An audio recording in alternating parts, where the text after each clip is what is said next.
Welcome. In front of me is a Samsung Galaxy S21 Plus, and today I'll show you how to go through the setup process of this phone. Now, when you boot it up for the first time, you will be presented with what you can see right over here, which is the basically welcome screen in all kinds of languages, similar to how Apple does it. So from here, let's just tap on the blue button and select our language. I'm going to go with English. Let's tap on next, and we have connect to mobile network. Now, this page is strictly for the basically SIM card. So you could right now insert your SIM card, or well, you can do that later on. But basically nothing will change really. The moment you insert that SIM card, it will work as it should. I'm just gonna skip it.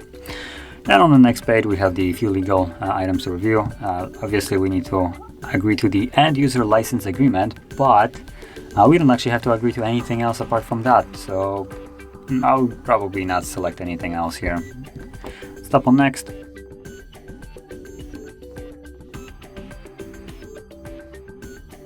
Great flagship. So on the next page we have the Wi-Fi network. So here you can connect to Wi-Fi if you have one near you. If you don't, then don't worry, you can simply skip it.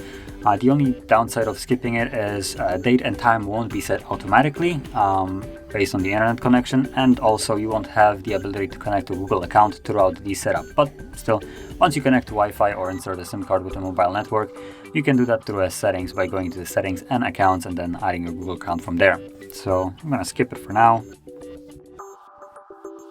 And then we have copy apps and data. So here we can basically restore our device from an old backup. That is, if you want to, you just tap on next. But because I'm setting it up as new, I'm gonna say don't copy, and this will progress further. And here we have Google services. So there's a couple different services. We have location, scanning, and send user and diagnostic data. Now, going briefly over all three of those, location uses GPS tracking, most commonly used by Google Maps, so it gives you a correct route to your destination when you're using this as a navigation for your car, for instance, but also trash apps like Xiaomi Home apps will basically want your location, because why not? China needs to gather data on someone. So then we have the scanning, which basically allows the phone to scan for signals around, so like signals like Bluetooth devices and Wi-Fi connections. And then send user and diagnostic data, kind of self-explanatory, gathers data on how to use the device and then sends it to Google. Now, if you don't want any of those, you can actually disable all of them. From there, let's tap on accept and go to the next page, where we have the ability to set a protection to our device. Now there is one that will be mandatory if you choose any of the two above ones. So face recognition or fingerprint will require you to set PIN pattern or password. You will not be able to just select for instance, fingerprint or face recognition, or protect face recognition with a fingerprint, because if something happens to you, for instance, you cut your finger or your face gets busted, you're kind of locked out of your phone. So that's why there's the three actual physical ways of unlocking the device. So for this, I'm just gonna go with the pattern, and then let's draw the pattern. Tap on continue, redraw the same pattern and confirm, and that will automatically set the pattern. Then we have Samsung account. Now this is, I would say, the biggest trash here. Even though I like Samsung devices, this here is just basically spam and just bloatware on this phone.